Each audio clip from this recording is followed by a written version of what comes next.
You might be surprised to know that several big-name innovators got a late start on their entrepreneurial journey. Ray Kroc, founder of McDonald's, made the flip to selling fast food burgers at age 51. Henry Ford ran away from home at age 16 to become a machinist, but it took 24 years before he kicked the tires on his iconic automotive company. Harlan David Sanders didn't become a colonel until 61 when he started frying up finger-looking good chicken in his first restaurant in Kentucky. Entrepreneurship is not reserved for the young. It's for the young at heart. It's never too late to start. When we pursue God, we're reminded that His timing is perfect. Even when we don't understand why we must wait, His call in our lives is constant, while His invitation for us to move is ever present. And while the teenage prodigy makes for a more glamorized origin story, for many of us, God needs to smooth off some of our rough edges first. With time, He shapes us into the tool He can use for a specific purpose. Sometimes we get in our own way and slow the process down. Or like the prodigal son, we turn away from Him altogether and take the long way back. Or as Anil David says, we take the longest shortcut back to God. After spending 12 years in and out of prison, Anil is able to put his life on the right path, all thanks to the God who loves him and the people who never gave up on him. Let's watch it. I came from a very low-income family. So as I went to a boarding school, and the majority of my friends were pretty well off. Had the father will drop my friends down in a Rolls Royce, I began to lust for all these things. And things that I could never potentially have. Money was I got it.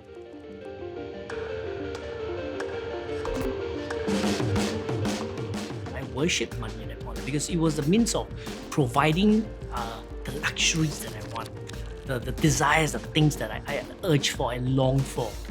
I was in prison 3 times for all basically embezzlement of funds. It's linked to banks and insurances. So that's what I involved for in the white collar crime.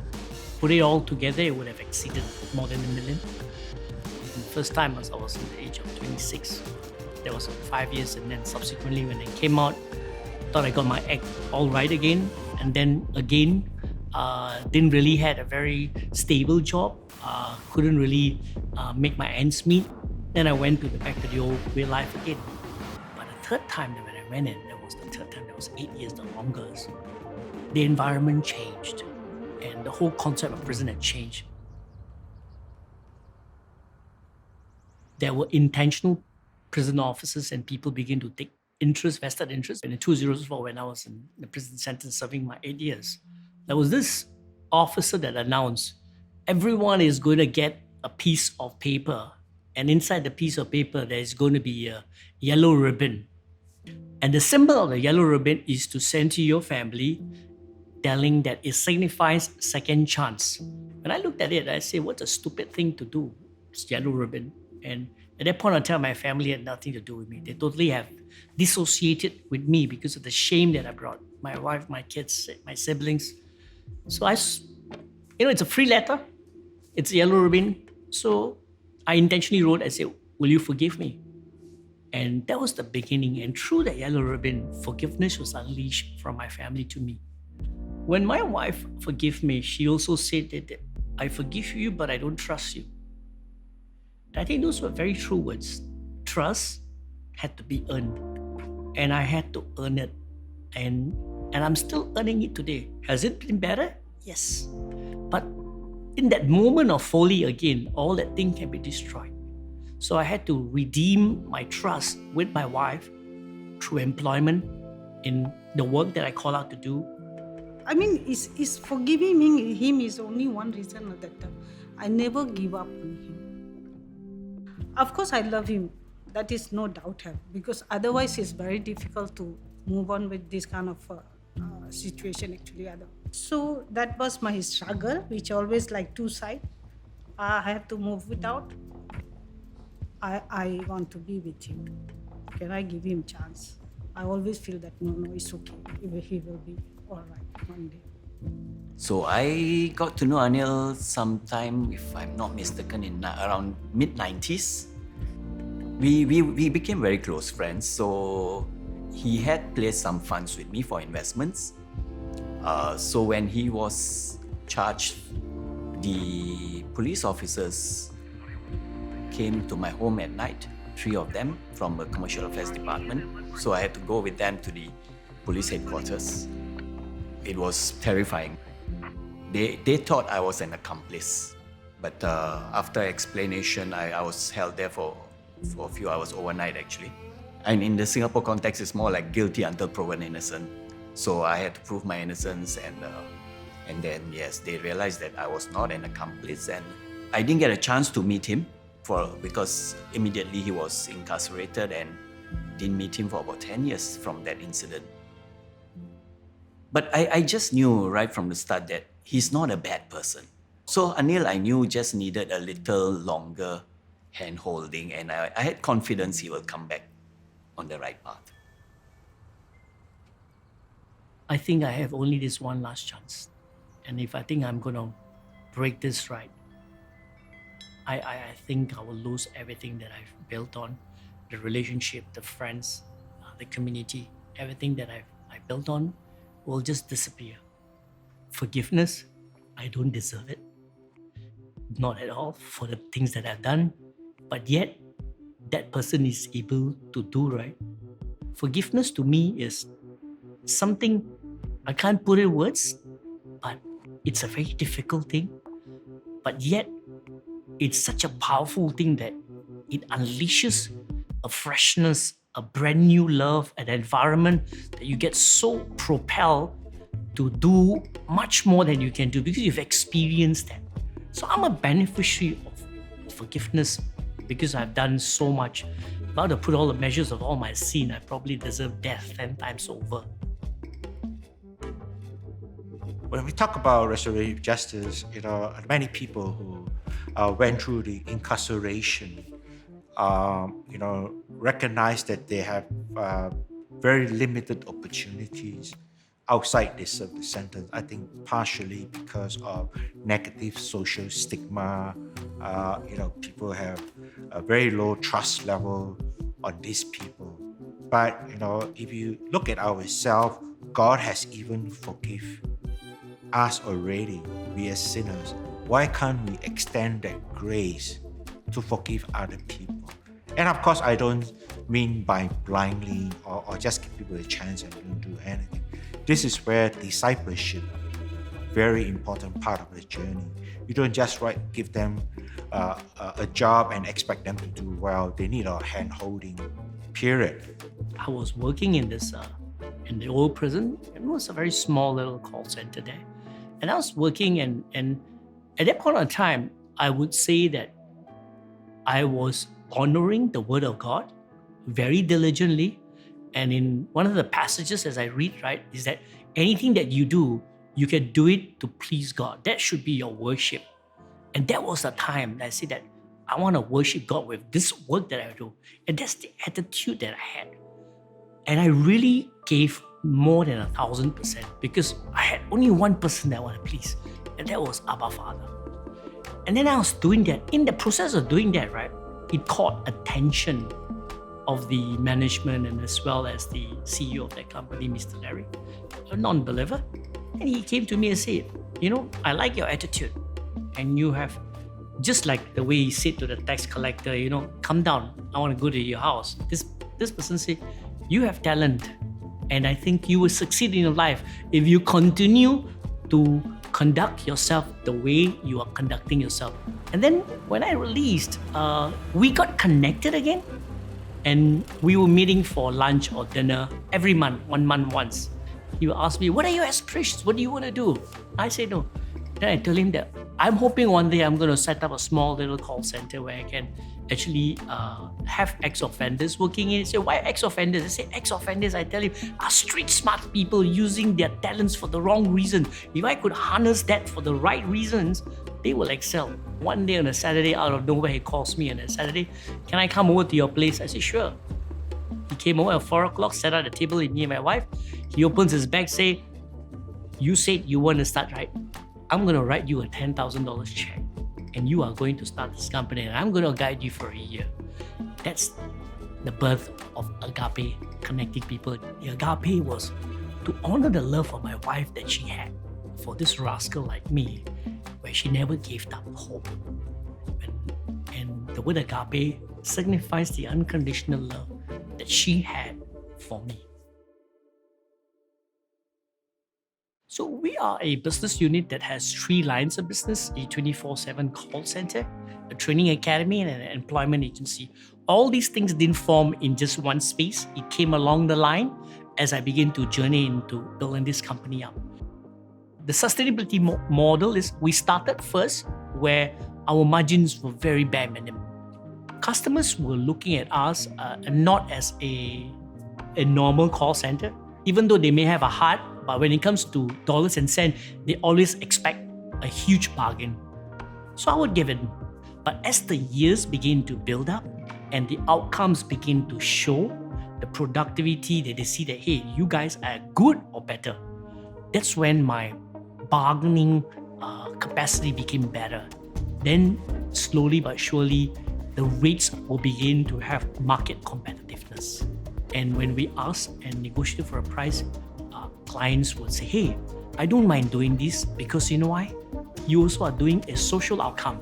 So the economical return and the social outcome were very, very attractive for the client because I was able to position the narrative that, look, CSR today has to be redefined. It's not about writing a check, but when you do business with us, you will get your outcome. At the same time, we are compliant to the penalties that will come along. But when you do business with us, you are not just helping an individual, you're helping a family to redeem their life with dignity, and you will see the cycle of effect happening. There's nowhere in the Bible that say the IRR must be 25%. It's all man-made rules, right? However, I always now believe that a business is not created for pure profit. A business should be created to transform people's lives, right? Yes, profit is important for sustainability reasons. Without profit, you cannot be sustainable. So, but nobody say is 30% IRR enough or 15% IRR fair enough. It's all a very judgmental call. But for me, it's about how do you shift from a typical Adam Smith economic theory, profit maximization, shareholder come first, right? To become from a pure profit-driven company to be a purpose-driven company. From a shareholder capitalism to a stakeholder capitalism. So all these require a paradigm shift in thinking that why are you creating the wealth for? Is it to glorify God or to glorify your own pocket? Here I had aspirations, I had no money. I had a broken family, but I wanted to be an entrepreneur at the age of 41. Now you tell me in a natural thought process, is this possible? But through God's hand, everything is possible. So I started this, and here, as an ex-offender, I wanted to do a business that is the most sensitive in the prison, a call center. It is of the highest security risk. Talking to the prison officer, they must be scratching their head. An ex-offender, okay, but yet the door open.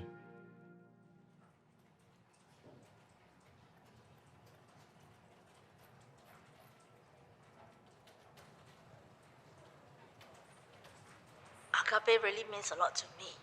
It's really like part of my family. You know, I'm looking forward to comes to work every day because I enjoy what I'm doing. They give me an opportunity to be what I want to be.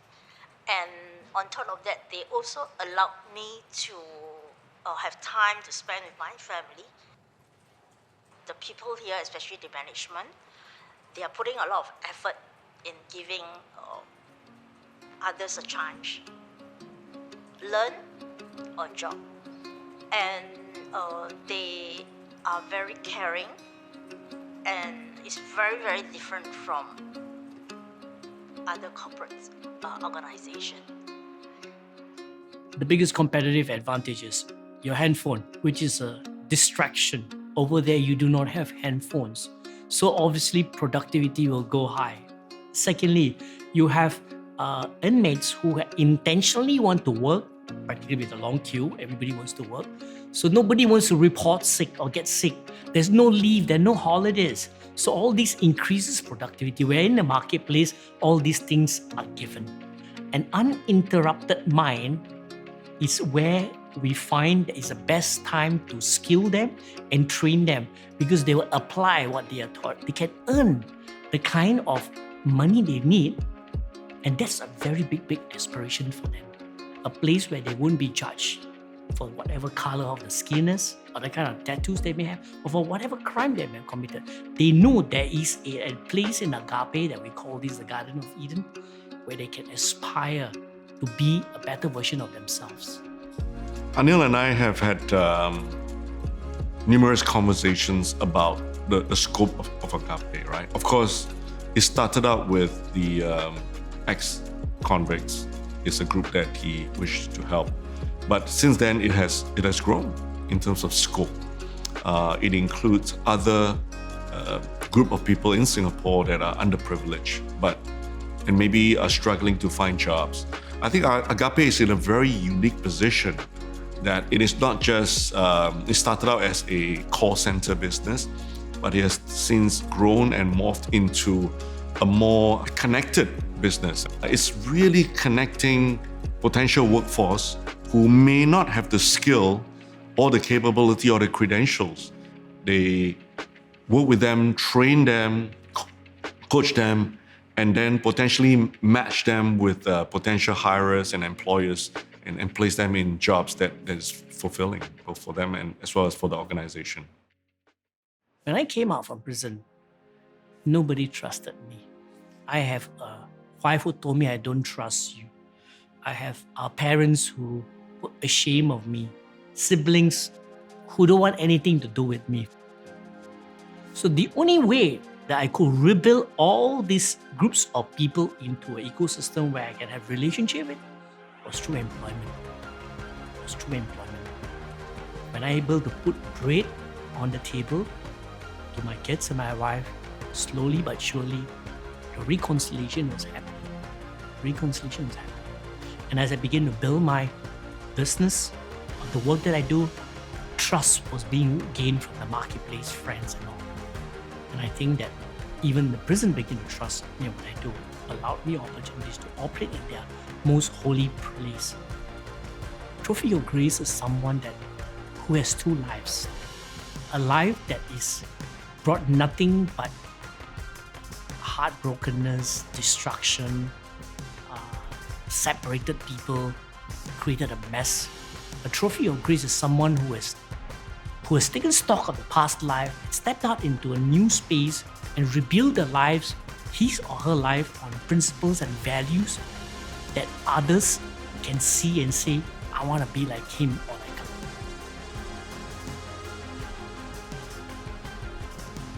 And today the world is needing more trophies of grace. Common people. Common, normal, ordinary people who messed up big time and just come back live and making it right.